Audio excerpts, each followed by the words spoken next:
Have you ever seen a car that looks calm and elegant, yet quietly hides a strong personality behind the wheel? Well, the Honda Accord is one of those cars. In Indonesia, the Accord has become something of an executive icon. But beyond that, it's got a fascinating story. Today, we're going to break down the Accord from every angle: design, driving feel, and even the things that might make you think twice before buying one. Don't worry, this isn't a sponsored video, so we're keeping it real with a bit of personal opinion that might just make you smile along the way.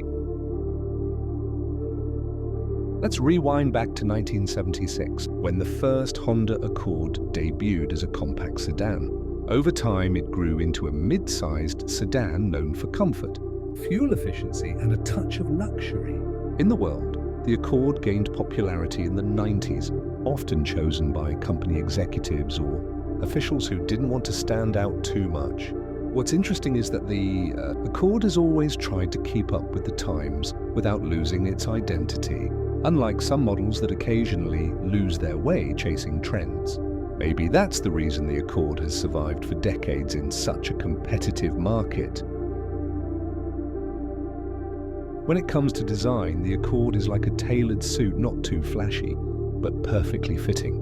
The latest generation features sharp body lines, slim LED headlights with DRLs, and a grille that looks modern without being over the top. At first glance, some might call the design safe, but that's actually its strength. It can fit in at a formal event without feeling out of place at a cafe. What I like is that Honda didn't overload it with unnecessary accents, giving the design a long lifespan. Even 5 or 7 years from now, it won't look outdated. Step inside and you immediately feel that the Accord is built for comfort.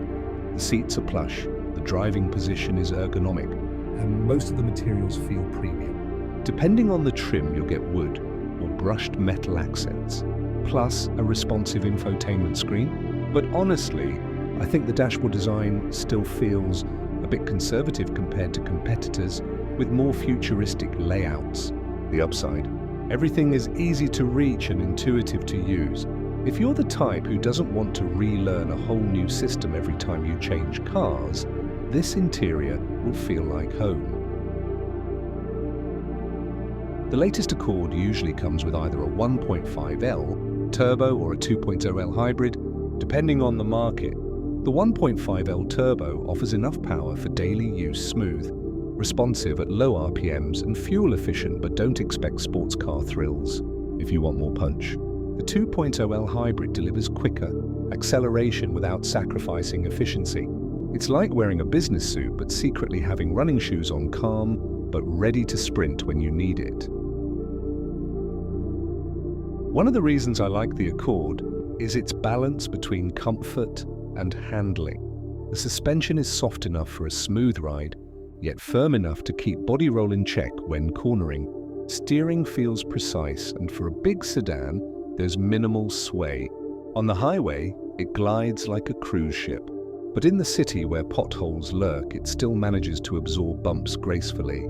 For those who drive long distances, that's a huge plus. But if you're after a truly sporty feel, the Accord might be a little too composed. When it comes to fuel economy, the 1.5 turbo Accord can deliver around 11-13 km/h in mixed driving. For a sedan of this size, that's decent. The hybrid version is even better, reaching 18 km/h or more, depending on driving style. But remember, fuel economy depends heavily on the driver's right foot. If you tend to be heavy on the gas, those numbers will drop fast. So I'd say the Accord's efficiency is more about how wisely you drive it. Maintaining an Accord isn't as tricky as maintaining a European luxury car. Parts are widely available. Official and independent workshops know it well, and service intervals are standard. Still, it's not a cheap car oil. Filters and tires for an Accord will cost more than for a City or Civic. As for value for money, it depends on perspective. If you're looking for a big, comfortable, safe sedan with a classy image, the Accord's price is justifiable. But if comfort is your only priority and you don't care about brand image, there are cheaper options. Pros: elegant design, comfortable interior, complete safety features and balanced driving dynamics. Cons: slightly conservative interior design, modest performance from the turbo engine for its price, and higher maintenance costs compared to compact sedans. In my opinion, the Accord suits people who want comfort without showing off, but still appreciate a touch of prestige. If you're looking for a car that turns heads everywhere you go, this isn't the one. So, is the Honda Accord still worth it in 2025? In my opinion, yes, as long as you know what you're looking for.